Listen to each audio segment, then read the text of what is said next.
Paz do Senhor Jesus, irmãos. Você esqueceu de apresentar o pessoal do Volta Redonda, né? Cadê o pessoal do Volta Redonda? Volta Redonda, vontade.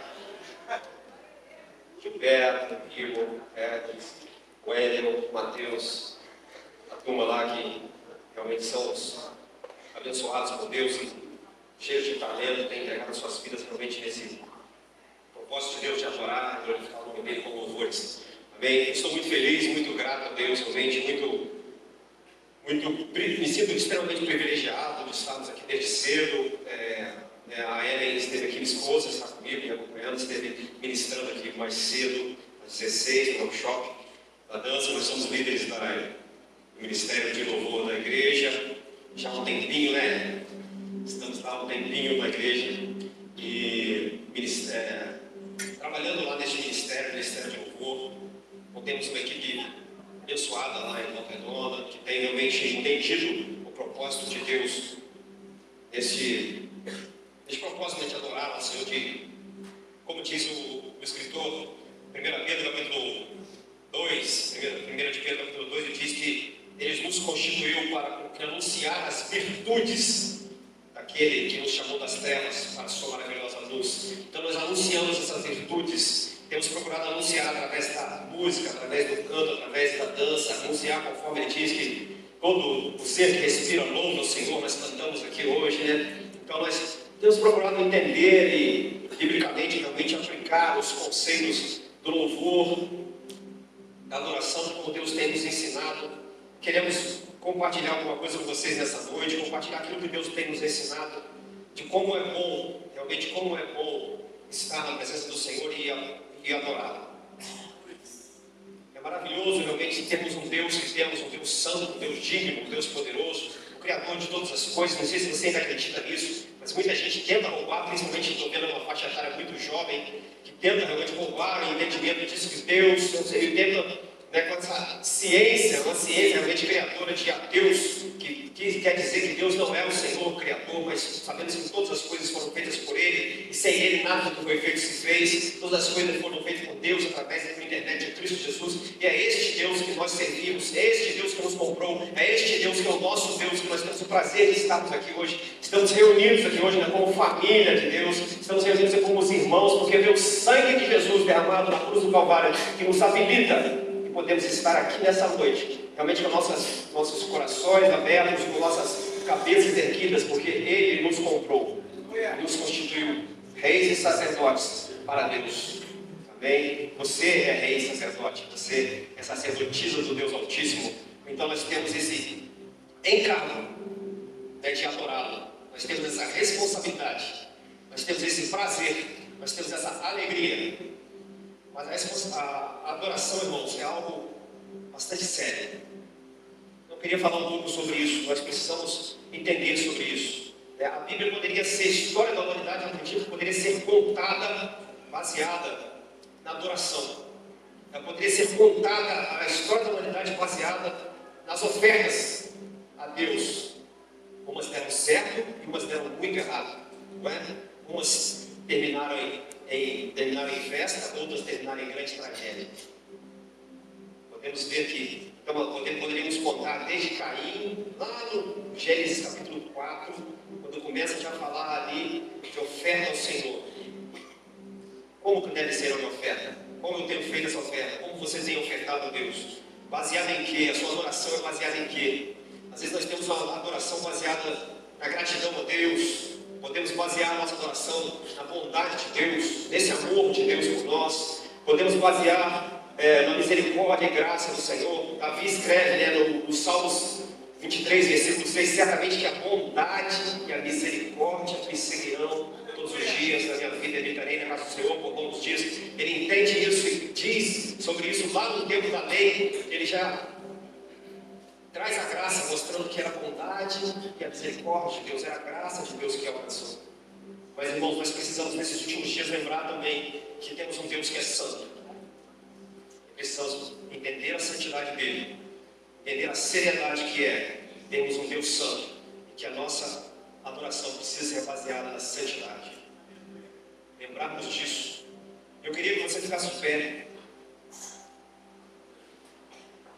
em reverência à palavra de Deus, queria ler dois textos bem conhecidos nossos, ou deveria ser pelo menos bastante conhecido. O Salmos 22, 3.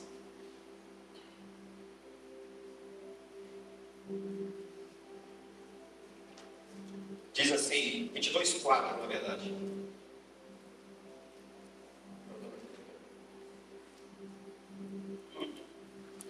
Salmos 22, 3. Diz assim: porém tu és santo, tu que habita entre os louvores de Israel. Porém tu és santo, tu que habita entre os louvores de Israel. Amém? Pode ser sentado, irmãos. A gente conhece esse texto bem, né? Ou aqueles que estão há mais tempo no ministério, nós citamos muito esse texto. E quando falamos de louvor, falamos que o Senhor habita no meio dos louvores do seu povo. Você tem dúvida disso? Eu não tenho dúvida. Eu falo que eu sou muito crente, eu acredito na Bíblia realmente como ela é. Eu acredito nessa verdade. Por isso eu sou um defensor muito grande do louvor. O louvor deveria ser mais estudado, deveria ser mais conhecido, deveria ser mais dominado. Aqueles que louvam, que operam o louvor na casa de Deus, que são aqueles que dançam, aqueles que cantam, aqueles que tocam, deveriam defender bem, biblicamente, o louvor. Às vezes você começa a questionar as pessoas e saber até onde você conhece disso. Ele tem um leve conhecimento, irmão, mas o mandamento mais repetido na Bíblia é louvai, louvem-no. Ou às vezes fala bendize a minha alma, Senhor, e tudo que é em mim, bendiga o teu santo nome. Bendize a minha alma, Senhor, e não se esqueça de nenhum dos seus benefícios. Quando ele fala bendize, ele quer dizer louve. Porque bendizer é louvar. Eu posso, traduzir a palavra dessa forma. Então é bem comum, isso é bem comum mesmo na Bíblia. Você pega o salmo ali, são 150 salmos, muitos deles dirigem muito para esse caminho de realmente ensinar-nos a louvar ao Senhor por aquilo que Ele é, por aquilo que Ele faz. Salmo 103 e Salmo 104 são dois salmos de Davi que eles começam igual, mas eles só começam igual. Então, bendize a minha alma, Senhor, e tudo que é em mim, bendiga o seu santo nome. O outro fala assim: bendize a minha alma, Senhor, magnificentíssimo é o Senhor. Aí ele começa a falar de quem Deus é. Um texto fala de o que Ele faz, o outro texto fala de quem Ele é. Então nós o adoramos por aquilo que Ele faz, por aquilo que Ele é. Acho que tem uma música por aí que fala que não, você não tem que considerar o que Deus faz, não, irmãos? Ele é um Deus que faz maravilhas. Está cheio de salmos que fala isso, né? Exaltai conforme a sua, pelos seus atos poderosos. Então, irmãos, nós precisamos aprender a dominar os salmos, principalmente. Quem canta, quem dança, quem exerce o ministério, precisa conhecer salmos. É bom, conhece muito bem salmos, conhece muito bem o Velho Testamento. Que ali você tem muita essa visão de Deus falando sobre a adoração como era. E é só, na verdade, um tipo. Aquilo é só realmente uma amostra do que era feito no céu. E quando Moisés traz e constrói um tabernáculo, Deus fala, primeiro leva ele para ver. E o que ele via, Deus vai citando para ele. E ele vai fazendo minuciosamente aquilo que ele tinha visto e aquilo que Deus falou. E ele vai compondo ali. E era a forma de que Deus estava dirigindo, mostrando hoje para nós, que com olhos bem abertos, revelando a nós o mistério que esteve oculto entre todos os séculos e todas as gerações, mas que agora foi manifesto, Cristo em nós, esperança da glória. Agora nós vemos tudo aquilo que era Jesus revelado lá no Antigo Testamento, nós podemos ver hoje. Nós podemos ter claramente a visão de quem Ele é e adorá-lo ainda com mais sabedoria, ainda com mais liberdade, ainda com mais olhos abertos, assim, realmente conhecendo, sabendo, esse mistério foi nos revelado. Amém? Eu li esse texto, então, ele fala, é um texto do Salmos 22, ele fala: certamente tu és santo, tu que habita no meio dos louvores do seu povo. Muitas vezes a gente vê esse texto citado, uma parte, Deus habita no meio dos louvores do seu povo. E às vezes eu me peguei a pensar, mas se Deus habita no meio dos louvores do seu povo, porque tem dias que parece que Ele não está habitando. Ou então tem dias que parece que Ele apenas vem visitar. Não é isso? Se eu venho visitar este lugar, eu não mudo nada, concorda? Se eu vou visitar você, se eu vou visitar um hotel, você chega lá e fala assim, eu vou pintar esse hotel de outra cor, vou pintar esse quarto, vou trocar os móveis de lugar. Não, você está só visitando, é só um hóspede. Então, às vezes eu tenho a sensação de que Deus é um hóspede no nosso louvor, e não um habitante. Eu queria que Deus fosse um habitante do nosso templo, um habitante da igreja.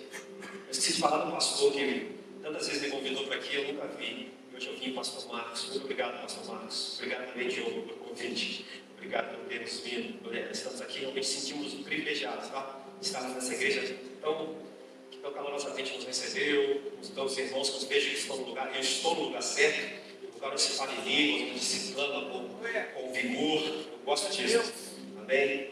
Então, irmãos, nós não podemos ser apenas ter esse Deus que realmente o Salmo diz, Deus habita, não seja como Deus visita. A gente cantou muito isso também, visita a tua igreja. Eu lembro que era que a gente cantava muito uma música assim, não, eu não quero que Deus visite, eu quero que Ele seja um habitante. O habitante, ele muda, ele transforma, ele muda as coisas de lugar, ele pega lixo, porque tem muito lixo, vou jogar fora esse lixo. Não é? O habitante, ele fala assim, está sujo, não é? Vamos pintar. Está sujo, né? Vamos lavar. Não é assim? O habitante chega na casa, ele vai habitar, ele não vai visitar, ele começa a achar, talvez, tem muita sujeira, tem muito lixo. Eu acho que se Deus vier habitar no meio do nosso louvor, Ele vai ter que jogar muito lixo fora. E é isso que eu quero, é isso que você quer? Mas qualquer um quer. Eu também quero isso. Isso não é habitação, mas sabe por que talvez Deus está só visitando? Sabe por quê? Parece um hóspede. Porque você não considera a primeira parte do versículo que diz assim, certamente tu és santo. Certamente tu és santo. Irmãos, se não encararmos, antes de tudo, a santidade do nosso Deus, se não encararmos antes de tudo, a santidade daquele que é o Senhor, Ele não habitará. Talvez Ele visitará. E eu falo ainda, sorte nossa se Ele só deu uma passadinha, porque é muito perigoso esse negócio de adoração. Adoração é uma coisa séria. Como eu disse, tem algumas catástrofes que aconteceram por causa da qualidade da oferta. A qualidade da oferta pode muito trazer problema para você. Por isso que eu te digo, você tem que considerar a santidade daquele a quem você adora. Não dá para chegar diante dele cheio de pecados. Não dá para chegar diante dele cheio de mazelas. Primeiro nós precisamos aprender a nos santificar. E aí nós vamos ver ele habitar e não só vir de vez em quando, dar uma passadinha de leve. E depois a gente sai, não é? A casa continua suja, o bicho continua entulhado, as paredes continuam, o piso sujo, está tudo cheio ainda de mazelas, né? Caindo a fachada. Precisamos de um Deus que venha habitar, por isso nós precisamos considerar a santidade de Deus. Antes de tudo, considere a santidade daquele que você adora.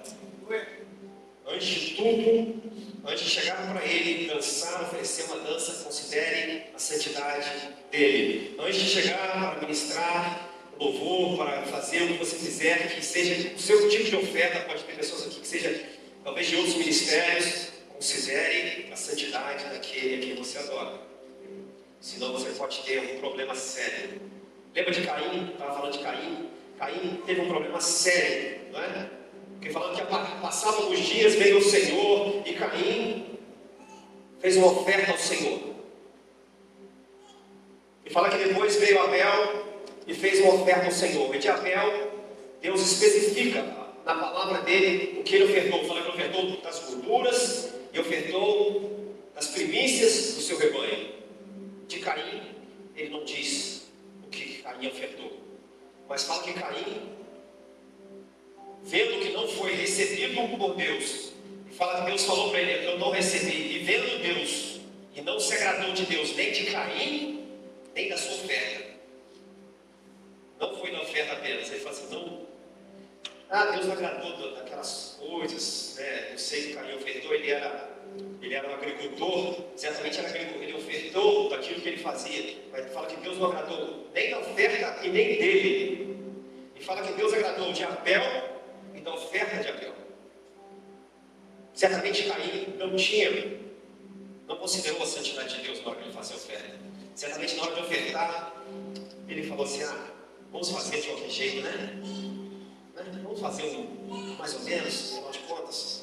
É lá em Ponto Real, a gente vai.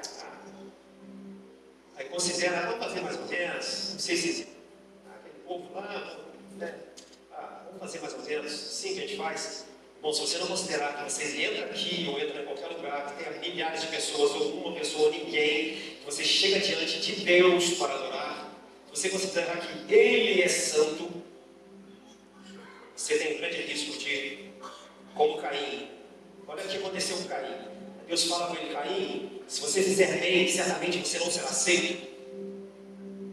Aí Deus fala com ele, o pecado jaz à sua porta, mas sobre ele você deve dominar. Deus avisa ele, Caim, por causa do tipo de oferta relaxada que você fez, você está sendo tentado pelo diabo.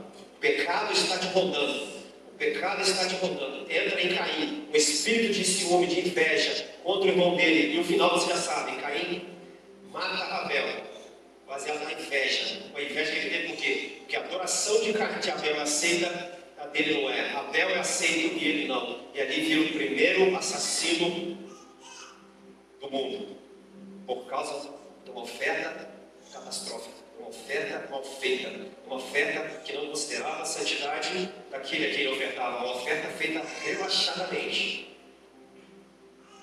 Perigoso demais esse negócio. É perigoso? E agora você vai desistir? Não tem corrida, você não tem para onde correr, tá? Você não tem para onde correr, ou você se acerta, ou você se acerta, mas não temos onde correr. Nós somos chamados para isso, não foi? Somos sacerdotes, somos chamados e somos ungidos como sacerdotes para oferecer sacrifícios espirituais agradáveis a Deus. Nesse capítulo que eu citei de 1 Pedro, capítulo 2, versículo 5, ele diz isso. Fomos chamados e feitos para oferecermos sacrifícios espirituais agradáveis a Deus. Precisamos oferecer, irmãos, por Jesus Cristo. O escritor dos Hebreus, capítulo 13, versículo 15, ele fala assim, façamos por meio dele a Deus sacrifícios de louvor, que é o fruto dos lábios que confessam o seu nome. É fruto dos lábios, brota naturalmente, é fruto.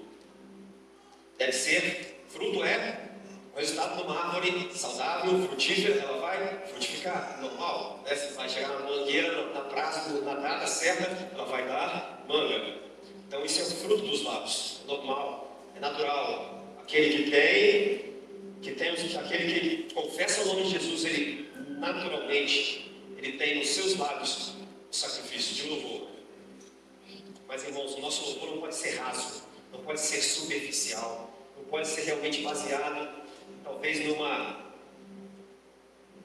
outro perigo, que eu queria baseado como aconteceu Nadab e Abiú. Não sei se vocês conhecem a história de Nadab e Abiú. Nadab e Abiú eram filhos do sumo sacerdote Arão. Nadab e Abiú chegam para oferecer um sacrifício ao Senhor. Eles ofertavam todos os dias, eram homens especialistas naquilo. Eles eram sacerdotes, eles entravam no lugar santo todos os dias para oferecer incenso ao Senhor. Eles ofertavam o incenso certo, eles ofertavam as roupas certas, tinham que ter as roupas certas, com o incenso certo, o incensário certo, o lugar tudo certo. E Deus fala com ele assim, que eles estavam com fogo errado. Assim, porque Nadab e Abiú ofereceram a Deus fogo estranho, foram mortos, subitamente mortos, dentro do lugar santo, fazendo uma oferta ao Senhor, oferecendo ao Senhor. O incenso era algo extremamente especial, digamos assim. Ele tinha um incenso que era feito ao Senhor, ele tinha uma fórmula muito especial. Eles estavam com a fórmula certinha. Eles tinham as roupas, não sei se vocês já viram, as roupas eram muito sofisticadas, uma coisa do sacerdote era muito bonito, até assim, incrivelmente bonito. Tal era Então era a riqueza de detalhes